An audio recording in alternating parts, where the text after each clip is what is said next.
On April 30th, 2021, the College of Physicians and Surgeons of Ontario put out a highly controversial statement regarding what it considers to be COVID misinformation.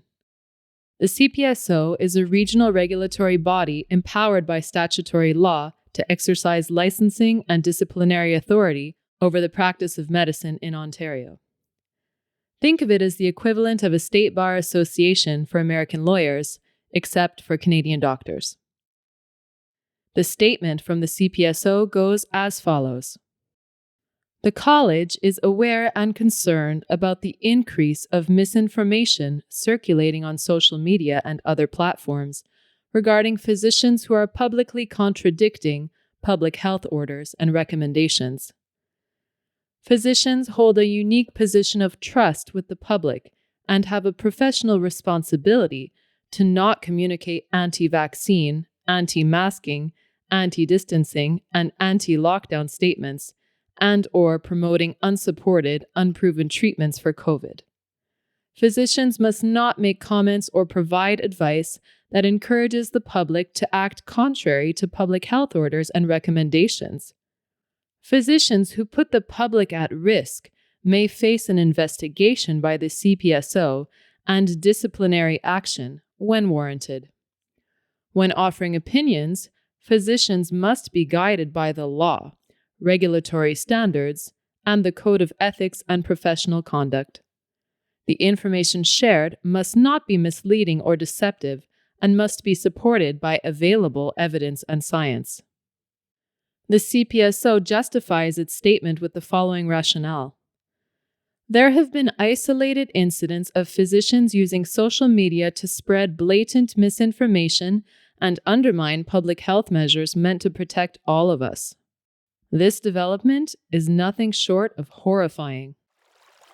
Although there are certainly concerns about the spread of falsehoods and conspiracy theories in the age of COVID-19, this sort of broad censorship of speech from practicing medical professionals is not only an ethical sham, but anti-science. The practice of science is premised on the rigorous application of the scientific method, which, among other things, requires falsifiability and debate. The move to silence doctors also flies in the face of liberal democracy, something that has been deteriorating around the world as both the public and private sector move to silence dissent. The fact that the CPSO, a licensing body wielding the power of the state, has taken such an aggressive move to silence dissent, even on lockdown policies, is especially disturbing, given that they are preventing doctors from voicing their expertise on such important matters. It doesn't stop in Ontario. One may think that the policy adopted by the CPSO may be an extreme aberration unique to Ontario. According to the Toronto Star, this practice is seeing more adoption, not less. It writes, doctors in British Columbia are being warned they could face investigation or penalties from their regulatory body if they contradict public health orders or guidance about COVID-19. One doesn't even need to have a strong opinion on this matter to understand that censoring doctors and mandating conformity to state policy is not only immoral, but a direct attack on scientific freedom. In response to the CPSO's order, there has rightly been pushback from the Canadian medical community in the form of the Declaration of Canadian Physicians for Science and Truth. The Declaration's website features a petition that has been signed by over 10,000 physicians and concerned citizens at this time. The Declaration lays out 3 basic complaints with the CPSO's order. 1. Denial of the scientific method itself. 2. Violation of our pledge to use evidence-based medicine for our patients. 3. Violation of duty of informed consent.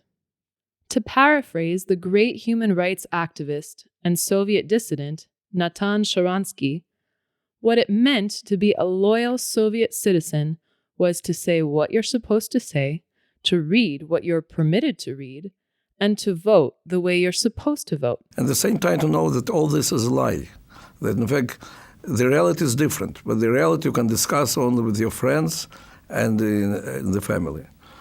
It doesn't take a background in medicine to know that the censorship of medical professionals during a pandemic is the last thing that should be happening. I think the lockdown programs in Wuhan and other parts of China, I have called them before the largest public health experiment in the history of humankind.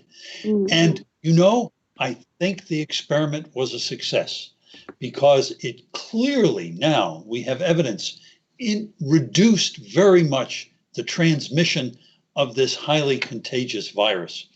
And so we're trying to model what we're doing over along the lines of what happened in China. There is no better time for rigorous debate on the efficacy of public health measures than now, with unprecedented and unproven lockdown policies being forced on populations worldwide.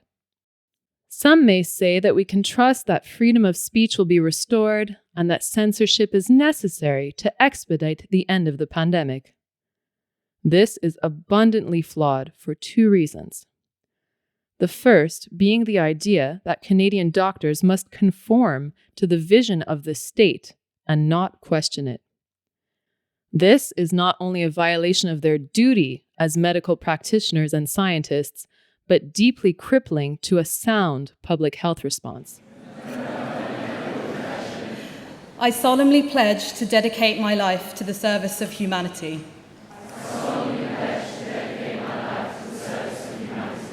The health and well-being of my patient will be my first consideration.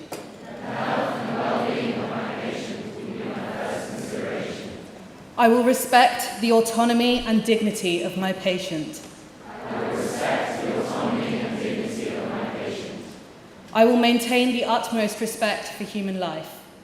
Finally, this move is fundamentally opposed to the values of liberal democracy, which have now been jeopardized on a global scale.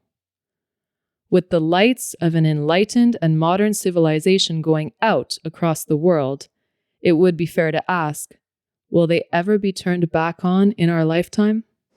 I will not use my medical knowledge to violate human rights and civil liberties, even under threat. I will not use my medical knowledge to violate human rights and civil liberties, even under threat. I make these promises solemnly, freely, and upon my honor. I make these promises solemnly, freely, and upon my honor.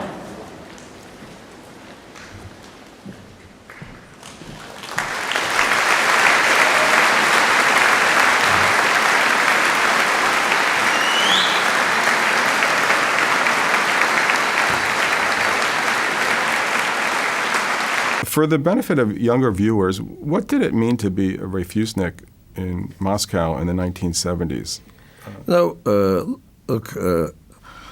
I was a loyal Soviet citizen until the age of 20. What means to be a loyal Soviet citizen?